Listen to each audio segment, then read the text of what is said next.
पहले चोरी ऊपर से सीना जोरी, यह आपने कई बार सुना होगा। लेकिन कुशीनगर में यह खेल पिछले कई सालों से मदरसे की आड़ में चल रहा था। पहले सरकारी जमीन कब्जाई गई, अवैध कब्जे को मदरसा दिखाकर सरकारी अनुदान भी ले लिया गया। लेकिन योगी राज में कब्जा गैंग का यह पूरा खेल बेनकाब हो गया है। ऐसे में अब भाईजान को बुलडोजर एक्शन का डर सताने लगा है।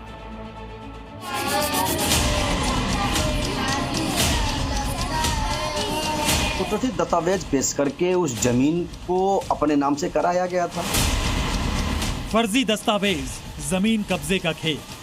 समाजवादी पार्टी के सरकार के सह पे सरकारी जमीन को ये मदरसा वाले कब्जा किए हैं। उन्हीं के जमाने में इनको मान्यता दिया गया, उन्हीं के कार्यकाल में उसको धन से पोषित किया गया है।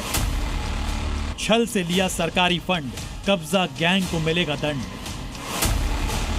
मदरसे पर गरजेगा बुलडोजर, भाईजान को लग रहा डर।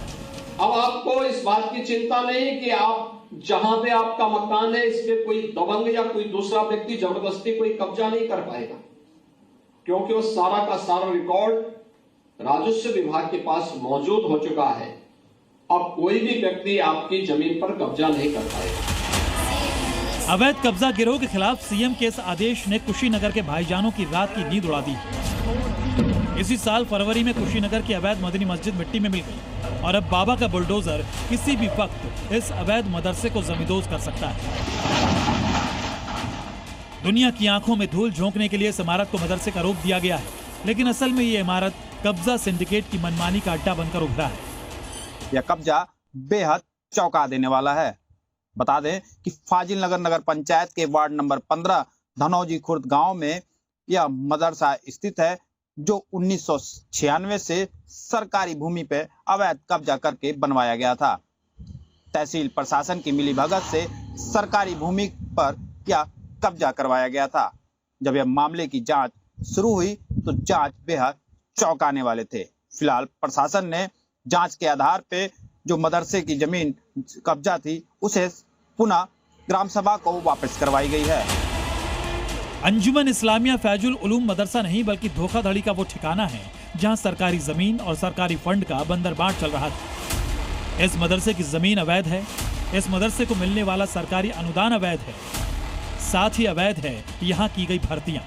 जो मैं आरोप लगाया था वो आरोप सही पाए गए।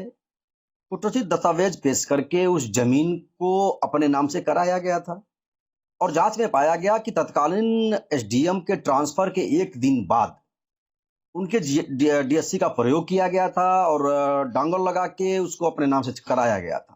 दूसरा, 1996 से वो मदरसा अनुदानित है।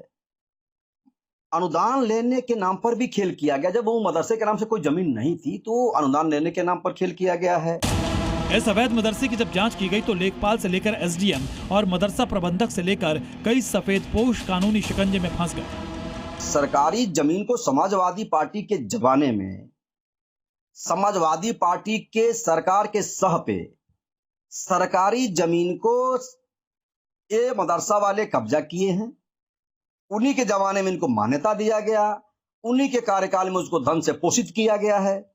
तो कहीं ना कहीं इस समाजवादी पार्टी के सफेदपोश इसमें शामिल हैं। अवैध कब्जे की जांच शुरू हुई तो खुलासों ने सबके होश उड़ा दिए। सरकारी जमीन को मदरसे के नाम पर चढ़ाने के लिए फर्जी रिपोर्ट पेश की गई थी। न्यायालय में जो बारकोड पेश किए गए वो फर्जी थे और ये पूरा फर्जीवाड़ा पुरानी सरकारों के दौर में किया गया। कि वो जो आदेश है वो फोर्ज था, क्योंकि आदेश की जब बारीकी से डिजिटल लाग निकाल के और बारकोड स्कैन करके देखा गया तो पाया गया कि फोर्ज आदेश द्वारा वो कार्रवाई की है। तो उस आदेश को सुधरवा दिया गया है और बाकी जो दोषी लोग हैं उनके विरुद्ध जो विसम्मत कार्रवाई थी वो कार्रवाई कर दी गई है। अवैध मदरसे के खिलाफ एक्शन शुरू हो गया है। कई लोगों पर गिरफ्तारी की तलवार लटक रही है। बावजूद इसके मदरसा प्रबंधक सभी आरोपों को निराधार बता रहे हैं। जो जमीन का आरोप लगाया गया वो निराधार है। सबसे पहली चीज को उसमें मुकदमा चला, फिर उसके बाद से वो मदरसे के नाम से ट्रांसफर भी हो गया। अब ये समय की चूक है, अभी थोड़ा जो है कंप्यूटर पे नहीं चल पाया, लेकिन मदरसे का आदेश हो गया, सब कुछ हो गया, सब चीज ठीक है। सरकारी जमीन पर अवैध कब्जे को लेकर तत्कालीन एसडीएम और तहसीलदार पर मामला दर्ज कर लिया गया है। साथ ही मदरसा प्रबंधन को नोटिस जारी करके अपना पक्ष रखने की मोहलत दी गई है। अगर मदरसा कमेटी अपना पक्ष रखने में विफल रही तो मदरसे पर बुलडोजर एक्शन के साथ ही प्रबंधकों पर कानूनी कार्रवाई तय है। प्रमोद कुमार, कुशीनगर, जी मीडिया। जी न्यूज़।